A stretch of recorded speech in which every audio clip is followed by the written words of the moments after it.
मिला, मुझे अपना बचपन याद आ गया कि हम भी कभी बच्चे थे और स्कूल जाया करते थे।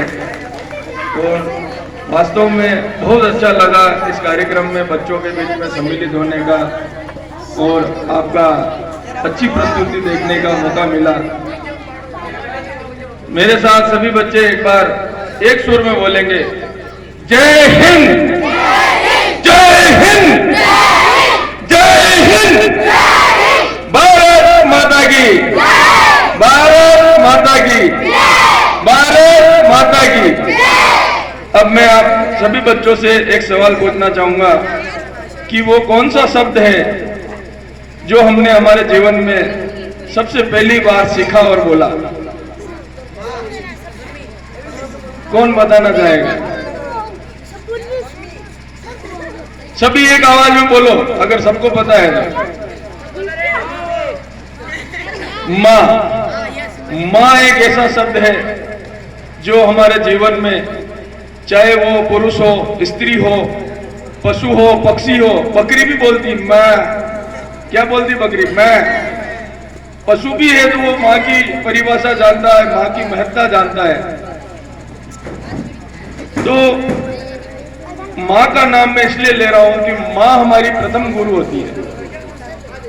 तो हम हमारे माँ का सम्मान करते हैं या अपमान करते हैं? ये बताओ, कौन बताएगा? माँ का सम्मान करना चाहिए या अपमान करना चाहिए? माँ हमारी पिटाई करती है, माँ हमको डांट लगाती है, तो हम क्या करते हैं? सुनते हैं और अंगीकार करते हैं, स्वीकार करते हैं कि हमारी माँ ने हमको क्यों डांट लगाई है। हमारे दूसरे गुरु कौन होते हैं? पिता तो पालनहार होता है, हमारी सबसे प्रथम गुरु होती माँ। दूसरे गुरु होते हैं हमारे ये गुरु जो भगवान से भी बड़े होते हैं, जो हमको जीवन में इंसान बनना सिखाते हैं। भगवान ने इंसान पैदा नहीं किया, भगवान ने सभी को पशु समान पैदा किया।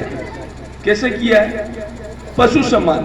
हम भी दो पांव के पशु समान है। अगर हमारे अंदर संस्कार, चरित्र, ज्ञान नहीं है तो वही इंसान जब पशु बनता है तो वो अपराध के क्षेत्र में अग्रसर होता है। किसमें होता है?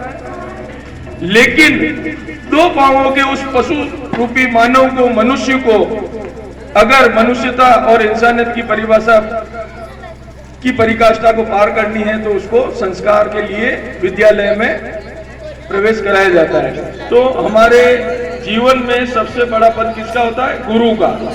प्रथम गुरु माँ, द्वितीय गुरु हमारे गुरु जी शिक्षक।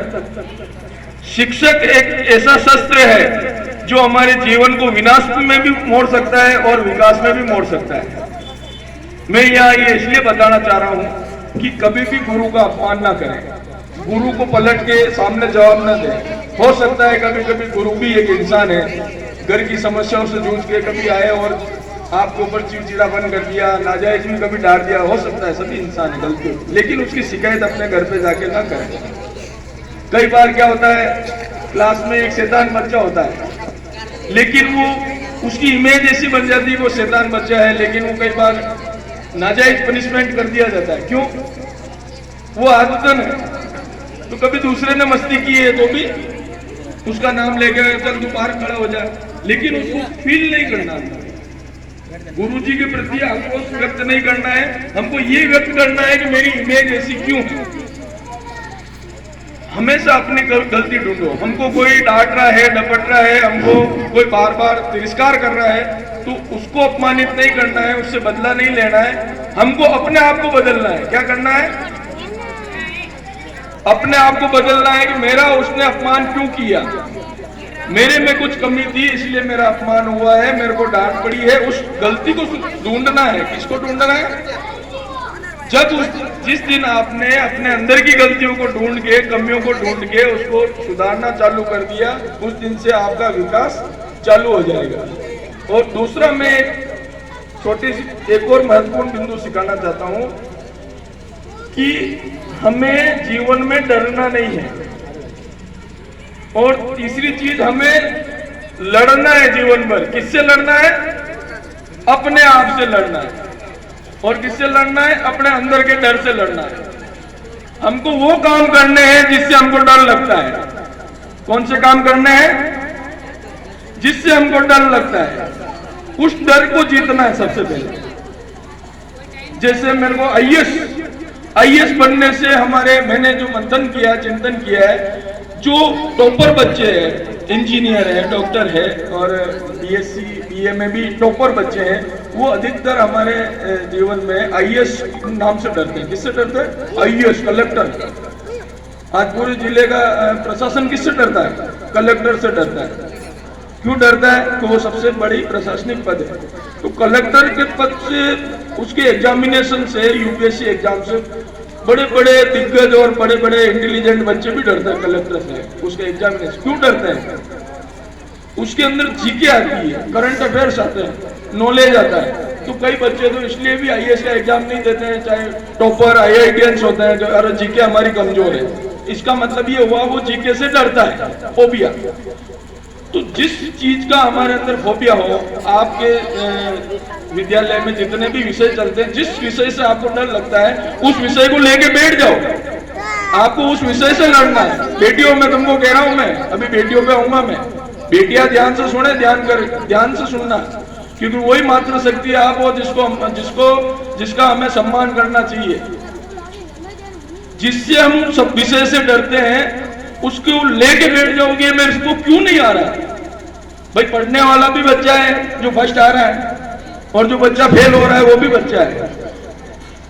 मैं एक आपको आइंस्टीन की कहानी सुनाना चाहता हूं, इसी प्रेरणा के, इसी परिप्रेक्ष्य में, कि आइंस्टीन जब बच्चे थे, मंदबुद्धि थे। क्या थे? मंदबुद्धि। उनको सबसे पीछे बिठाया जाता था। स्कूल के सारे अध्यापक परेशान होके एक दिन उनकी माता को चिट्ठी लिखी।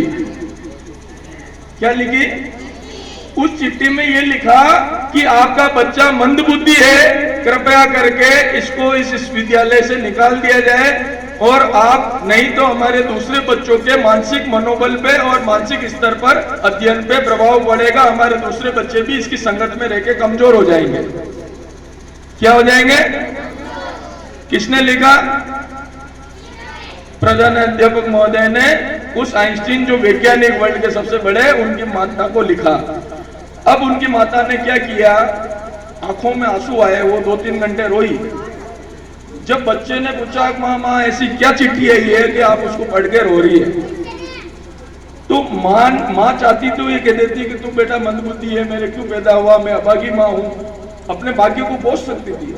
जैसे हमारे यहाँ पे कल्चर है राजस्थान में, कोई शिकायत 4-5 आ जाती, अरे तुम मारा कहाँ पैदा भी हो, ऐसा तो तुम्हारे पैदा ही नहीं हुए तो ठीक रहे, तो मारे 4 घरों ओढ़बा आ रहा, थारे स्कूल ओढ़बा आ रहा, मैं तो कटे मुंडो दिखावा लायक नहीं, मारे तो नाक कटाई थी, तुम पैदा ही नहीं, तुम मर जा। ऐसे वाक्य बच्चों को बोलने की जगह उस माता ने ये कहा कि बेटा मुझे प्राउड है कि तुम मेरे पैदा हुआ। उस चिट्ठी में ये लिखा हुआ था कि आपके जैसा बेटा जो पैदा हुआ है, ऐसा बेटा तो इस संसार में किसी के नहीं हुआ है। हमारे स्कूल में इस लायक अध्यापक ही नहीं है कि हम आपके बच्चे को शिक्षित कर पाए। हमारे स्कूल के अध्यापक अयोग्य है, और आप अपने घर पे अपने बच्चों को पढ़ाएं, ताकि एक दिन ये महान विश्व का बड़ा वैज्ञानिक बनेगा। क्या की मां ने? उसके अंदर के डर को खत्म किया। किसके?